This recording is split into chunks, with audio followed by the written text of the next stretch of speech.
இந்த அரசாங்கத்திலே நாங்கள் எதிர்பார்க்கின்ற ஒரு விஷயம்தான் இனவாதம் இல்லாத ஒரு நிலைப்பாட்டை இந்த அரசாங்கத்திலே நாங்கள் எதிர்பார்த்து வருகிறோம். அவ்வாறான ஒரு நிலை தான் இருந்து வருகிறது. எனவே அது உண்மைப்படுத்தப்பட வேண்டுமாக இருந்தால் தயவு செய்த அந்த குர்ஆனை அவசரமாக விடுவிக்கின்ற விஷயத்தை அரசாங்கம் செய்ய வேண்டும். அதேபோல் கௌரவ அமைச்சர் அவர்களே, இந்த டிஃபென்ஸ் அதாவது கஸ்டம்ஸ்லேயே டிஃபென்ஸ்லேயே இஸ்லாமிய புத்தகங்கள் வருவதற்கு தடை விதிக்கின்ற ஒரு ஏற்பாடும் இருந்து வருகிறது. அதை இங்கு ரிவ்யூ கமிட்டிக்கு அனுப்பி எடுக்கிறார்கள். இதையெல்லாம் எந்த காலத்திலே வந்த சட்டம் என்றால், இது அதாவது கோட்டாபே ராஜபக்ச என்ற ஜனாதிபதியுடைய அந்த காலத்திலே வந்த சட்டங்கள். இதெல்லாம் இந்த நாட்டிலே இந்த நாடு சுதந்திரத்துக்கு பிறகு உள்ள காலங்களில் இருந்து வந்த சட்டங்கள் அல்ல. இந்த குர்ஆனை கூட சவுதி அரேபியா தான் எங்களுக்கு அனுப்பியிருக்கிறது.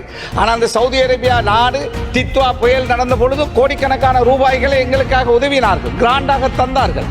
அதே போல் நேற்று கூட நான் பார்த்தேன், எங்களுடைய ambassador his excellency Khalid bin Hamood Al Qahtani அவரும் கலந்து கொண்டு உங்களுடைய அமைச்சர்களும் சென்று சப்ரகமா யூனிவர்சிட்டியிலே $50 மில்லியன் பெறுமதியான ஒரு யூனிவர்சிட்டிக்கான கட்டிடத்தை அவர்கள் திறந்து வைத்திருக்கிறார்கள். அதே போல் இதற்கு முன்னர் வயம்பையில் $28 மில்லியன் பெறுமதியான கட்டிடத்தை ஏர்பன் அதாவது ஃபேக்கல்டி ஒன்று அங்கு ஆரம்பிக்கப்பட்ட காயப்பட்ட குழந்தைகளை அவர்களுடைய உயிரை பாதுகாப்பதற்காக அவர்களுக்காக மருத்துவ வசதியை செய்ததுதான் அவர் செய்த குற்றமாக பார்க்கப்பட்டு பல்லாயிரக்கணக்கான குழந்தைகளுடைய உயிரை பாதுகாத்ததை அவர்கள் ஒரு குற்றமாக பார்த்து இன்று சிறையிலே அடைத்தது மாத்திரமல்ல, சிறையிலே ஒரு அநாகரிகமான முறையிலே தொடர்ந்தேர்ச்சியாக கைகள் கால்கள் கட்டப்பட்டு அவர் சித்திரவதைக்குள்ளாக்கப்பட்டு மனநிலை பாதிக்கப்பட்டவராக மிக மோசமான ஒரு துர்ப்பாக்கிய நிலையில் அவர் இருக்கிறார். அவருக்காக இந்த அரசாங்கம், இந்த நாட்டுடைய பிரதமர் குறைந்தது அரசாங்கம் தயவு செய்து ஏதாவது இஸ்ரேல் எம்பசிக்காவது ஒரு கடிதத்தை எழுதி எம்பசடரை அழைத்தாவது பேசி இலங்கையுடைய விருப்பமாக இந்த செய்தியை சொல்ல வேண்டும் என்று நான் வேண்டுகோள் விடுக்கின்றேன். இன்று கால தெரியும் 4-5 மில்காரர்கள் தான் இந்த நாட்டிலே அரிசியின் விலையை தீர்மானிக்கிறார்கள். அந்த மில்காரர்கள் எல்லா அரசாங்கத்தின் அமைச்சர்களோடும் நல்ல முறையில் இருக்கிறார்கள். எந்த அரசாங்கம் வந்தாலும் அவர்கள் நினைத்ததை சாதிக்கிறார்கள். எனவே இந்த நாட்டிலே ஆயிரக்கணக்கான மில் அரிசி ஆலைகள் அன்று இருந்தது. அவ்வாறு இருக்கும் பொழுது இவ்வாறான பிரச்சனைகளை காணவில்லை. ஆனால் இந்த 5-6 பேர் வந்து இந்த அந்தந்த அரசாங்கங்களுடைய ஆளுகைக்குள்ளே உட்பட்டு அவர்கள் ஏனைய ஆயிரக்கணக்கான மில்கள் மூடப்பட்ட நிலையிலே இன்று அவர்கள் 5-6 பேர் தான் இந்த நாட்டை ஆள்கிறார்கள். விவசாயிகளுடைய நெல்லுடைய விலையை தீர்மானிக்கிறார்கள். அவர்கள் கொள்ளை வியாபாரம் அளிக்கிறார்கள். அவர்களுடைய நிலை உங்களுக்கு எல்லோருக்கும் தெரியும். நான் யாரையும் You have an allocation of 7 minutes. 8 minutes. Okay, 8 minutes. Thank you. You only reduced my time. கௌரவ பிரதி சபாநாயகர் அவர்களே, இந்த நாட்டிலே மிக மோசமான ஒரு சம்பவமாக கடந்த 2 தினங்களாக நீர்கொழும்பு சிறைச்சாலை சம்பவத்தை நாங்கள் பார்க்கிறோம். இது சம்பந்தமாக அரசாங்கம் ஆக்கப்பூர்வமான நடவடிக்கையை முன்னெடுக்க வேண்டும். இதில் இங்கு பல கருத்துக்கள் ஆளுங்கட்சி எதிர்கட்சி பேசினாலும் உண்மையிலேயே கைதிகளுக்கான வசதிகள் நமது நாட்டிலே மிக மோசமாக இருக்கின்றது. அதே போல் வைத்திய வசதிகளும் அவ்வாறு தான். எனவே இந்த விஷயத்திலே அரசாங்கம் ஆக்கப்பூர்வமான நடவடிக்கை எடுப்பதோடு எதிர்காலத்தில் இவ்வாறான ஒரு சம்பவம் நடக்காமல் இருப்பதை உறுதிப்படுத்த வேண்டும் என்று இந்த சபையிலே அரசாங்கத்திடத்திலே வேண்டுகோள் விடுக்கின்றோம். அதே போல் இந்த விவாதத்திலே எடுக்கப்படுகின்ற விஷயம், எனக்கு முன்னர் பேசிய கௌரவ பாராளுமன்ற உறுப்பினர் பேசிய பல விஷயங்களை இங்கு தொட்டு சொன்னால், இந்த அரசாங்கம் அவ்வாறான அதாவது யாத்திரிகர்களுக்கு எந்த ஆபத்தையும் விளைவிப்பதில்லை, எல்லோருக்கும் உதவியாக இருக்கிறார்கள் என்று எனக்கு முன்னர் பேசிய உறுப்பினர் இங்கு பேசினார், ஆளுங்கட்சி உறுப்பினர். அவ்வாறு அல்ல. முள்ளிக்குளம் என்பது பாரம்பரியமாக அதாவது கத்தோலிக்க மக்கள் வாழ்கின்ற ஒரு பிரதேசம். இந்த யுத்தத்தினால் அதிகமாக பாதிக்கப்பட்ட மக்கள் முள்ளிக்குள மக்கள். அவருடைய அதிகமான காணிகள் நேவியுடைய தேவைக்காக எடுக்கப்பட்டிருக்கிறது. அவர்கள் காலங்காலமாக எங்களுடைய அமைச்சர் புத்தளம் மாவட்டத்துக்கு பொறுப்பான அமைச்சரும் இங்கு இருக்கிறார். புத்தளம் மாவட்டத்தில் இலவங்குளத்துக்கு அருகிலே இருக்கின்ற பள்ளங்கண்டல் சர்ச், அதாவது அவர்களுடைய மூதாதையர்களாக மன்னார் முள்ளிக்குளத்திலிருந்து நடையாக வந்து அந்த சர்ச்சிலே அல்லது வாகனங்களிலே வந்து அவர்கள் அவருடைய மார்க்க கடமையை செய்து சென்ற வரலாறு இருக்கிறது. அதற்கான உற்சவ காலம் இப்பொழுது ஆரம்பமாக இருக்கிறது. அவர்கள் நேற்று ஆர்ப்பாட்டம் செய்திருக்கிறார்கள். தங்களுக்கு அந்த மன்னார் புத்தளம் பாதையூடாக போவதற்கான ஏற்பாட்டை செய்தருமாறு நான் அமைச்சர் பிமல் ரட்நாயக் அவர்களுக்கும் நேற்று ஒரு கடிதத்தை அனுப்பினேன். எனவே இருக்கின்ற ஆளுங்கட்சி தமிழ் பேசுகின்ற உறுப்பினர்கள் இந்த விஷயத்தை அரசாங்கத்தோடு பேசி அவர்களுக்கு அந்த வழிபாட்டுக்கு ஏற்பாட்டை அவசரமாக செய்து கொடுக்குமாறு முதலிலே வேண்டுகோள் விடுக்கின்றேன். அதே போலதான் இங்கு எங்களுடைய குர்ஆன் ரிவ்யூ சம்பந்தமான கமிட்டி ஏற்கனவே அந்த கமிட்டியுடைய அதாவது ரெக்கமெண்டேஷன் இல்லை என்ற காரணத்தினால் 1 வருடங்களுக்கு மேலாக பல்லாயிரக்கணக்கான குர்ஆன் பிரதிகள் ஹாபரிலே தேங்கி கிடக்கிறது. இது சம்பந்தமாக கௌரவ அமைச்சர் ராஜாங்க அமைச்சர் அவர்களும் தெளிவாக அந்த விஷயம் தெரிந்தவர். எனவே தற்பொழுது அந்த ரிவ்யூ கமிட்டி அவர்கள் அதற்கு அனுமதியை வழங்கியிருக்கிறார்கள். அதுக்கு பொறுப்பான கௌரவ அமைச்சர் அவர்கள் இங்கு இருக்கிறார். எனவே தயவு செய்து இந்த அரசாங்கத்திலே நாங்கள் எதிர்பார்க்கின்ற ஒரு விஷயம்தான் இனவாதம் இல்லாத ஒரு நிலைப்பாட்டை இந்த அரசாங்கத்திலே நாங்கள் எதிர்பார்த்து வருகிறோம். அவ்வாறான ஒரு நிலை தான் இருந்து வருகிறது. எனவே அது உண்மைப்படுத்தப்பட வேண்டுமாக இருந்தால் தயவு செய்து அந்த குர்ஆனை அவசரமாக விடுவிக்கின்ற விஷயத்தை அரசாங்கம் செய்ய வேண்டும். அதேபோல் கௌரவ அமைச்சர் அவர்களே, இந்த அதாவது கஸ்டம்ஸிலே டிஃபென்ஸிலே இஸ்லாமிய புத்தகங்கள் வருவதற்கு தடை விதிக்கின்ற ஒரு ஏற்பாடும் இருந்து வருகிறது. அதை இங்கு ரிவ்யூ கமிட்டிக்கு அனுப்பி எடுக்கிறார்கள். இதையெல்லாம் எந்த காலத்திலே வந்த சட்டம் என்றால் இது அதாவது கோட்டாபே ராஜபக்ச என்ற ஜனாதிபதியுடைய அந்த காலத்திலே வந்த சட்டங்கள். இதெல்லாம் இந்த நாட்டிலே இந்த நாடு சுதந்திரத்துக்கு பிறகு உள்ள காலங்களில் இருந்து வந்த சட்டங்கள் அல்ல. இந்த கோட்டாபே ராஜபக்ச என்ற ஒரு கொடுமையான ஆட்சியாளர் இந்த நாட்டிலே வந்து அந்த 2 வருடங்களுக்குள்ளே ஞானசார தேரர் போன்ற ஒரு சில இனவாத மதகுருமார்களுடைய வாளாக அவர் செயல்பட்டதனுடைய விளைவுதான் இவ்வாறான புதிய புதிய சட்டங்களை உருவாக்கினார்கள். எனவே இதனால் முஸ்லிம் சமூகம் பாதிக்கப்பட்டிருக்கிறது. ஒரு அரபு நாட்டில் கட்டாரிலோ சவுதியிலோ அல்லது இருந்து வருகின்ற ஒரு பிரயாணி ஒரு அரபு புத்தகத்தை இந்த நாட்டிலே கொண்டு வருகின்ற பொழுது கஸ்டம்ஸினால் இருக்கிற சர்க்குலர் படி அதை பறித்தெடுக்க முடியும். நான் ரிவ்யூ கமிட்டிக்கு அனுப்பிவிட்டு தருகிறேன் என்றால் ஒரு கிழமை டூரிஸ்ட் அவர் அந்த புத்தகத்தை வாசிக்க முடியாத நிலை அவருக்கு வரும். எனவே இது ஒரு மோசமான செயல்பாடு. வேறு எந்த மதத்தினருடைய புத்தகங்களுக்கும் கிடையாது. இன்டர்நெட்டிலே ஆன்லைனிலே வேண்டியதை பார்க்க முடியும். இந்த நாட்டில் இருக்கின்றவர்கள் எக்ஸஸ் இருக்கிறது. இதை தயவு செய்து இந்த சட்டத்தை அந்த சர்க்குலர் அது சம்பந்தமாக நான் கோட்டாபே அரசாங்கத்திலே நான் பலமுறை வாதிட்ட பொழுதும் அவர்கள் அதை செய்யவில்லை, கொடுமையாளர்கள். ஆனால் நீங்கள் அவ்வாறானவர்கள் அல்ல, உடனடியாக அதை நீக்குங்கள். அதே போல இந்த குர்ஆன் பிரதிகளை அவசரமாக விடுவியுங்கள். இந்த நாட்டிலே வாழ்கின்ற ஒட்டுமொத்த முஸ்லிம் சமூகமும் அதை எதிர்பார்த்து நிற்கின்றது என்பதை இந்த சபையிலே சொல்லி வைக்க விரும்புகின்றேன். அதே போலதான் நான் இந்த இடத்திலே சவுதி அரேபியா நாடு, அதாவது இந்த குர்ஆனை கூட சவுதி அரேபியா தான் எங்களுக்கு அனுப்பியிருக்கிறது. ஆனால் அந்த சவுதி அரேபியா நாடு தித்வா புயல் நடந்த பொழுது கோடிக்கணக்கான ரூபாய்களை எங்களுக்காக உதவினார்கள், கிராண்டாக தந்தார்கள். அதே போல் நேற்று கூட நான் பார்த்தேன், எங்களுடைய ambassador his excellency Khalid bin Hamood Al Qahtani அவரும் கலந்து கொண்டு உங்களுடைய அமைச்சர்களும் சென்று சப்ரகமா யூனிவர்சிட்டியிலே $50 மில்லியன் பெறுமதியான ஒரு யூனிவர்சிட்டிக்கான கட்டிடத்தை அவர்கள் திறந்து வைத்திருக்கிறார்கள். அதே போல் இதற்கு முன்னர் வயம்பையில் $28 மில்லியன் பெறுமதியான கட்டிடத்தை ஏர்பன் அதாவது ஃபேக்கல்ட்டி ஒன்று அங்கு ஆரம்பிக்கப்பட்டது. அதே போல் உங்களுக்கு தெரியும், எங்களுடைய நேஷனல் ஹாஸ்பிட்டலிலே அவர்கள் சவுதி அரேபியா அரசாங்கத்தின் ஊடாக பெருந்தொகையான பணத்தினூடாக ஒரு பெரிய யூனிட் அங்கு ஆரம்பிக்கப்பட்டது. அதே போல் கிண்ணியா பாலம், வரலாற்றிலே இலங்கையிலே அவ்வாறான ஒரு பெரிய பாலத்தை கற்பனை பண்ண முடியாது. அவ்வாறான பாலத்தை இலவசமாக சவுதி அரேபியா நமக்கு தந்திருக்கிறது. அதே போல் பதுல்லை செங்கலடி பாதையாக இருக்கலாம், இன்னொரு பல அபிவிருத்தி பணிகள், வைத்தியசாலை, அதே போல் சுனாமி நடந்த பொழுது 500 வீடுகளை கட்டி தந்தார்கள். இந்த அரசு சொன்னது நாங்கள் வந்த பிறகு கட்டாயம் செய்வோம், அதை மக்களுக்கு ஒப்படைப்போம் என்று 2 வருடமாகிவிட்டது. இன்னும் அந்த வீடுகள் கையளிக்கப்படாத ஒரு நிலையும் இருக்கிறது.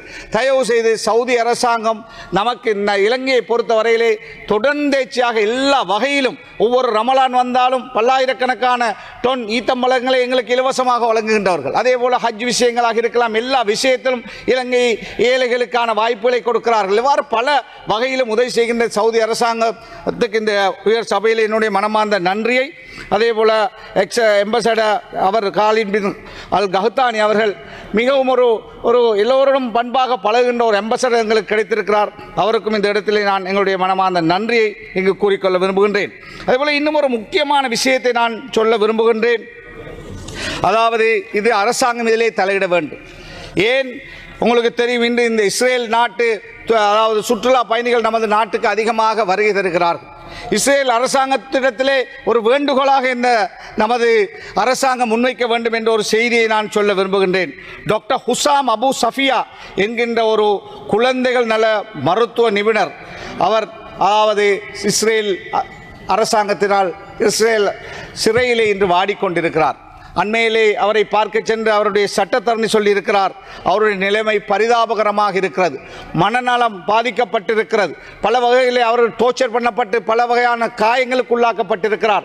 பலஸ்தீனத்திலே குழந்தைகளை காப்பாற்ற வேண்டும் என்பதற்காக அந்த குழந்தை அதாவது ஒரு பெரிய தியாகியாக நின்று தன்னுடைய உயிரை பணயம் வைத்து சேவை செய்த ஒரு டாக்டர் எங்களுடைய டாக்டர் ஹுசாம் அபு சஃபியா அவர்கள். எனவே இந்த உலக நாடுகளிலே உள்ள பல பாராளுமன்ற அவருக்காக குரல் கொடுத்து வருகிறார்கள்.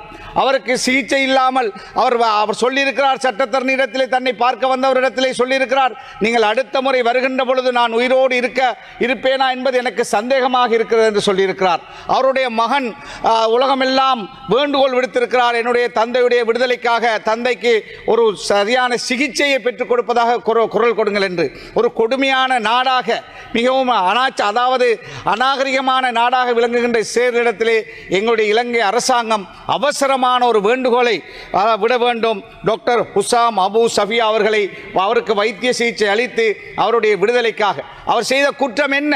அப்பாவி குழந்தைகள், காயப்பட்டவர்களை பலஸ்தீனத்திலே அவர்கள் கொண்டு குதித்து எஞ்சிய காயப்பட்ட குழந்தைகளை அவர்களுடைய உயிரை பாதுகாப்பதற்காக அவர்களுக்காக மருத்துவ வசதியை செய்ததுதான் அவர் செய்த குற்றமாக பார்க்கப்பட்டு பல்லாயிரக்கணக்கான குழந்தைகளுடைய உயிரை பாதுகாத்ததை அவர்கள் ஒரு குற்றமாக பார்த்து என்று சிறையிலே அடைத்தது மாத்திரமல்ல, சிறையிலே ஒரு அநாகரிகமான முறையிலே தொடர்ந்தேச்சியாக கைகள் கால்கள் கட்டப்பட்டு அவர் சித்திரவதைக்குள்ளாக்கப்பட்டு மனநிலை பாதிக்கப்பட்டவராக மிக மோசமான ஒரு துர்ப்பாக்கிய நிலையில் அவர் இருக்கிறார்.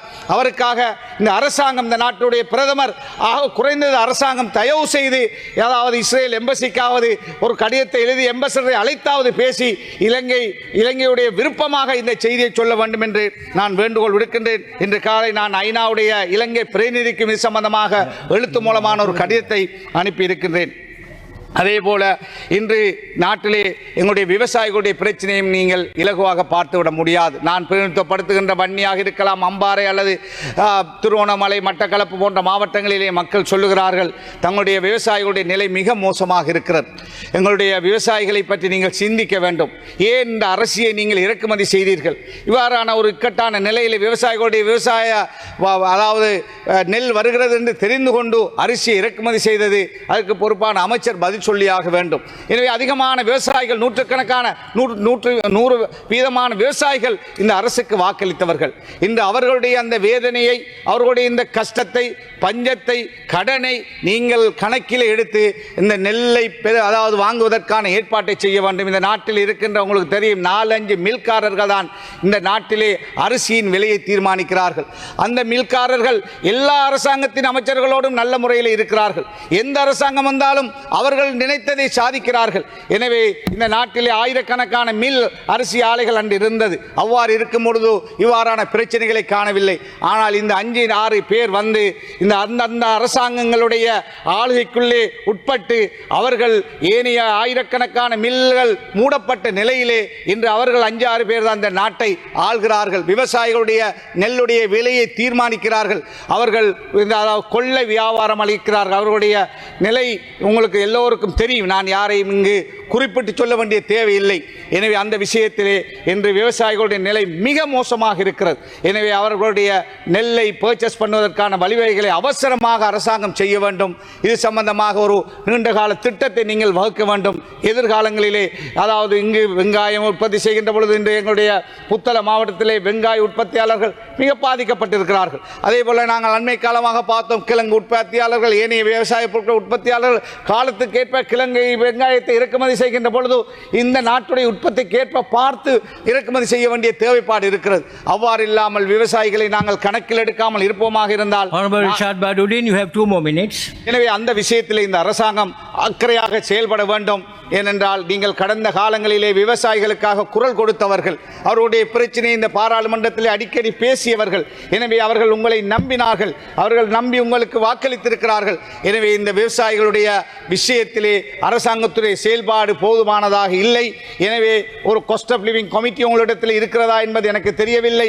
அவ்வாறான ஒரு கமிட்டி இருக்குமாக இருந்தால் நீண்ட காலம் எதிர்கால திட்டங்களை விவசாயிகளுடைய வாழ்க்கையை பொருளுடைய விலையை எவ்வாறு தீர்மானிப்பது என்பதை நீங்கள் ஆராய்ந்து அதற்கேற்பதான் இறக்குமதிக்கான அனுமதிகளை வழங்குவது கடந்த காலங்களிலே நாங்கள் அமைச்சர்களாக இருக்கின்ற பொழுது செய்து வந்த வளமை. அது இருந்தால் இவ்வாறான பிரச்சனைகள் வர வாய்ப்புகள் கிடையாது. எனவே தயவு செய்து அந்த விஷயத்திலே அக்கறையாக செயல்படுங்கள் என்று நாங்கள் இந்த இடத்திலே வேண்டுகோள் விடுக்கின்றேன். நான் ஏற்கனவே சொன்ன முள்ளிக்குளம், அதாவது பாதை, அந்த முள்ளிக்குளம் மக்களுக்கு இன்று அவர்களுடைய கடமையை செய்ய முடியாத ஒரு துர்ப்பாக்கிய நிலை வந்திருக்கின்ற காரணத்தினால் அது சம்பந்தமாக நாங்கள் இந்த இடத்திலே நான் வேண்டுகோள் விடுத்தேன். அதே மன்னார் புத்தளம் பாதையை நீங்கள் திறந்து தருவதாக இந்த நாட்டுடைய ஜனாதிபதி அவர்கள் மன்னாருக்கு வந்த பொழுது தேர்தல் மேடையிலே சொன்னார். அதை அந்த மக்கள் நம்பினார்கள். நாங்கள் இன்னும் நம்புகிறோம். தயவு செய்து மன்னார் புத்தளம் பாதையை மக்களுக்கு திறந்து தாருங்கள். அந்த மன்னார் புத்தளம் பாதை திறக்கப்பட்டால் 2 மணித்தியானம் யாழ்ப்பாணத்தையும் தெற்கையும், அதாவது கொழும்பையும் இணைக்கின்ற பாதையிலே மிச்சப்படுத்தப்படும். எனவே அந்த பாதை திறக்கப்படுகின்ற பொழுது எவ்வளோ லாபத்தை இந்த நாடு அனுபவிக்கும். எனவே ஒரு சில சுற்றுலா ஏஜென்ட்கள் வெளிநாட்டு நிதியை, டயஸ்போராக்கள் நிதியை பெற்றுக்கொண்டு சில ஏஜென்ட்கள் வழக்கை போட்டு அந்த வழக்கிலே நீண்ட காலமாக இழுவரிப்பட்டு வந்த வழக்கு இந்த அரசாங்கம் வந்த பிறகு வைல்ட் லைஃப் டிபார்ட்மெண்ட்டும் ஃபாரஸ்ட் டிபார்ட்மெண்ட்டும் சேர்ந்து அந்த வழக்கு தாக்கல் செய்த ஏஜென்ட்களோடு பேசி உங்களுக்கே தெரியாமல் செய்தார்களா என்று எங்களுக்கு தெரியாது. அந்த வழக்கை நாங்கள் வழக்கு போட்டவர்கள் என்ன நோக்கத்துக்காக போட்டார்களோ அந்த வழக்கு நாங்கள் உடன்படுகிறோம் என்ற செய்தியை ஏஜி நூடாக சொன்னதனால் அந்த வழக்கு தற்பொழுது வாபஸ் பெறப்பட்டிருக்கிறது. ஆனால் எங்கும் தீர்ப்பு வழங்கப்படவில்லை. அந்த பாதையை மூடுமாறு 100 ஆண்டு காலம் பழமை வாய்ந்த ஆர்டிஐக்கு சொந்தமான பாதையை எவ்வாறு இழுத்து மூட முடியும்? இலங்கையிலே எந்த பகுதியிலாவது அவ்வாறான ஒரு பாதை இருந்தால் இழுத்து மூடுவீர்களா என்று நான் கேட்கிறேன்.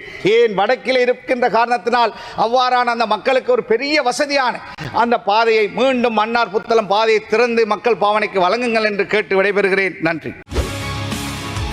செய்திகளை உடனுக்குடன் தெரிந்து கொள்ள உடனே சப்ஸ்கிரைப் பண்ணுங்க.